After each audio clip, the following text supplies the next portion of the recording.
everybody, it's Howard and welcome back to the HR Show Experience. Today, I decided to really do a video today, a surprise video. Like normally, I post my videos on Mondays and Thursdays, and on Mondays and Thursdays sometimes I will post, multiple videos on occasion, but today is Friday. And I was like, okay, well, I have been waiting to see this movie, this Wes Craven, My Soul to Take in 3D for the longest time now. Like when I originally heard about it, from then on up until now, I have wanted to see it. I have been very excited about this video. Okay? But let's move on. Let me just tell you about everything. So I get my car and I'm driving. I'm jamming to my music on the way. I'm like, this is going to be the best. This is going to be a good time. Pull up, I go buy my ticket and I say, hi, could I get a ticket for the 250 show of My Soul to Take in 3D? And the lady, she's like, well, that one's a little bit more expensive. So, because it's in XD. XD is kind of like IMAX kind of, but different. Anyway. I'm like, it's okay. This is Wes Craven. We are in here for a treat, okay? So, I get my little ticket. I go get my little popcorn, my little drink. And I'm talking, to the receptionist because, listen, I was there at the popcorn place. I said, hi. Mind you, remember, I used to work in a movie theater. I know how these things work. I know how to fill a popcorn bag. Clearly, he did not. He was putting it in and putting it in. I said, okay, well, wait a minute now. Beat it down in the bag. You, listen, it's a recession. I didn't just pay this money for this movie. I want my popcorn, too. All of it. Because I will eat that popcorn. I got some medium. And the medium is pretty big. It's like, you might consider it a large. Yet and still. So, I'm like telling him, I'm having him fill up my popcorn bag the proper way. Give him a little drink. Check out with the cashier. Go and sit down. And I'm like, yes, we're in this theater. We got these nice, comfortable seats. And all is good, all is right. It's rain. I'm just like so excited. So excited. I'm like, yes, a 3D Wes Craven movie. It cannot get any better. It cannot get any better because I've been so upset. I've been so just blown and upset about the fact that I keep going to the movies to see these 3D movies and they're not in 3D. Yet and still, let's move on. So, we're watching, the trailers. We get, the trailer for Tron. We get the trailer for Saw. And all like that. This, that, and the fourth. Okay, I'm having a good time so far. Then, the movie starts. Mind you, listen, let me tell you something else. If you're watching this video, I'm going to spoil the movie for you. I'm going to spoil it because I'm just going to tell all of the business. Alright? So, if you don't want to know about the movie, click off now. So, moving on. The movie starts and everything, and it's this father guy. Pull up my sleeves here. Let's get ready for this. And he's paranoid schizophrenic. He's delusional or whatever you want to call it. I can't remember what the name of it is. And he got diagnosed when he was 16, right? So I want to say he also got possessed by the Ripper spirit, or he was the real Ripper. Or something. I was confused the whole movie. But walk with me here. I might give you some deliverance in the end. So in the end, no, he was the Ripper.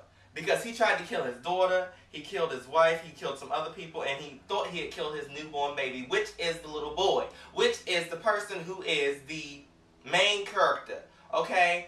He crazy too. He gets to seeing stuff and all like this. I'm like, oh my gosh. So mind you, the whole time in my mind, I'm thinking like, okay, he is the Ripper. He's the new person. He done been reincarnated into him. Yet and still, we'll come back to that. So, the little boy is delusional. He doesn't know who his daddy is. He don't know nothing about nobody. Some lady is there raising him. He thinks that's his mom. His sister's crazy. His sister's like the popular girl in school who's running everything. She is just evil. She beats him down. Just boosh, douche, just knocks him out. So, I'm like, okay. And then she tells him, like, you're just delusional, aren't you? Don't you know who the Ripper is? Guess who he is? He's Daddy. Daddy is the Ripper, honey. Look in the mirror. I'm like, well, my goodness. I mean, she beat him down. His nose was bleeding and everything. It was a mess. Mind you, all along, the Ripper has killed the popular jock guy who was mean to him. He done killed the girl that he liked. He done killed the little Christian girl who was always talking about Jesus. So them 3 people is dead. They got the 7 of them, right? So that's 3. Then we have the main character, his sister, the black boy who was blind, and his best friend. That's 7. Work with me here now. So then the Ripper comes to be. He comes up in the house. He kills the boy's mama, and who he realizes in the end is not his mama, because the whole story unfolds about his daddy being the Ripper, and he done killed the folks, and he's a little miracle child because he didn't die. First off, also I would like to say that there's so many different pieces of this movie I've seen before, like the coming through the closet that reminded me of Halloween H2O. It was moments of Nightmare on Elm Street. There was moments of Scream. A lot of the things that were in this movie I felt that I had seen before, but it didn't make a difference to me because I still enjoyed it. The movie is good. It is good. But with that being said, there is a but. But we're gonna move on. So it comes to be like, he started to like, okay, am I the Ripper? Because I cannot remember. His memory is just failing him, and he's just being a mess. So his best friend comes in saying, listen, dude, I killed my stepdaddy. His stepdaddy was abusive. Listen, since we're talking about abuse, if someone is abusing you, it's not okay. You need to tell someone. Tell a teacher, tell a friend, tell a parent, tell somebody. Moving on. So he's like, oh, it's going to be okay, it's going to be okay, it's going to be okay. So we move on. He says, can I get some water? He goes to get the water. The next thing we know, everything is just just falling apart. Like he has a little illusion thing of in the mirror, and he gets the knife out the sink. He goes downstairs. The police officer is there to arrest him for killing his mama. He didn't kill his mama. And then the little Ripper man comes out and snatches his head. And then you see the mama's already dead. And then they got the police officer. His sister's waiting out in the car. You got your best friend who's upstairs.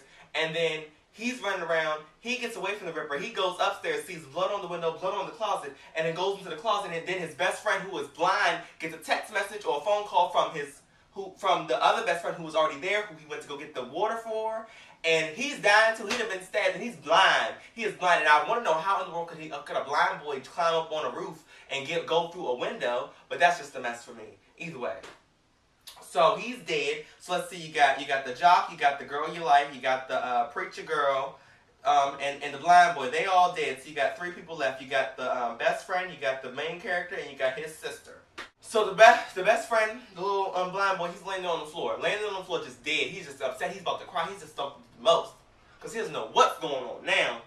Then here in comes the window of his best friend. His best friend was supposed to be in that room that entire time, but he was not. He had left, and he said, oh, I was scared, I heard noise, so I left and I ran in the woods. Then he comes back in and he said, you're the Ripper. So in the end, the best friend is the Ripper. Let's just kick to the story, okay? The best friend is the Ripper, okay? He kills everybody, and he ends up getting killed himself. And then what just puzzled me completely was the fact that when the main character, he lived, and his sister, so there was only 2 of them left, right? They leave, and the sister, who couldn't stand him for years, he ruined her life apparently for being a little miracle child, and she just went, oh, brother, oh, what kind of mess? But with that being said, the story is good. Like, it will keep you interested. You'll keep watching it because you want to get to the end. Now, for the but. I am highly upset. I'm actually quite pissed. Simply because I paid $14.50 to see this movie that was not in 3D. Okay? It was not in 3D. I don't really know how else to put it. It was not 3D. 3D to me, it means something is coming out of my face. In the trailer itself, there is a hand that comes down onto his face. I'm like, yes, a hand is going to be up in my face. I'm going to be scared. I'm going to be jumping out of my seat. I was not scared one time in this movie. There was no hand. It was not in 3D, and I feel like I wasted my money. And to be honest, I want a refund because that's not fair. I'm tired of going to the movies to see these 3D movies that are supposed to be the best things in sliced bread. People are talking about them. People are raving about them. It's a great, great thing. And then when I get there, it's not in 3D. It's not. 3D to me means something is jumping out in my face. I can tell what it is that's jumping in my face. Sometimes if something's jumping on your face, it's so blurry you don't know what it is. Okay? So it's jumping in my face. I can tell what it is, and I'm having a good time. That movie was just like, okay, well, I could have just went and watched the regular thing. I didn't need to pay the extra money for the 3D. That's not fair. That's not fair at all. And if y'all are doing these 3D movies, you need to call Disney. Call Disney and ask them how they do their 3D movies, because I promise you, you go to Disney World, everything and its mama is jumping out into your face. I mean, you're literally reaching out to touch it, and that's what I feel 3D is. Not this mess that they're giving us in these movie theaters.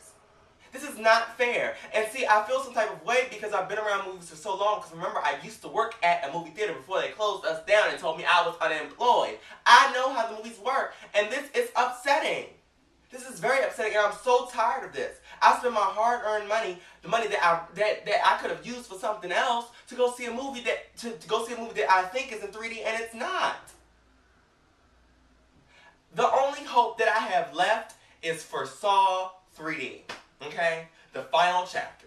That is the only thing left that I have hope for. If that movie's not in 3D, I'm done with these 3D movies. There's no point. Stop doing them. Just stop. And I mean, apparently from what I'm hearing, Avatar was some kind of amazing phenomenon that was in 3D. I didn't even see Avatar, so I can't even comment on it, okay? But yet and still, this is just very upsetting. And I mean, I don't know how to say I feel about it, because I knew I was getting a spectacle to blow my mind, because we have Wes Craven, the creator of Nightmare on Elm Street and Scream. And he's doing something in 3D. To me, the way the movie feels is that they made the movie and then they made it 3D. It wasn't shot as if it was something that was supposed to be in 3D, because once again, like I said, nothing jumped out at me. There was no hand. It was just, I feel like it was false advertising. This is a mess, and I'm very upset about this. Because, I mean, I have so much respect for Wes Craven as a director, as a writer, because his movies are so good. It gives me what I need, and I was just so upset. Because I feel as though I wouldn't have been so upset if I hadn't have tried to see it in 3D. I think it would have been alright then. But the fact that it was supposed to be in 3D, if you're going to advertise something as 3D, you need to have something jumping out in people's face. Let them have that 3D experience. Don't just have us pay this extra money to slap on some glasses so we can understand what we're watching in a blurry movie. It doesn't work out that way. And like with that, I'm furious actually. It just really makes me mad. But either way, thank you guys so much for watching, and I will see you next time. Bye.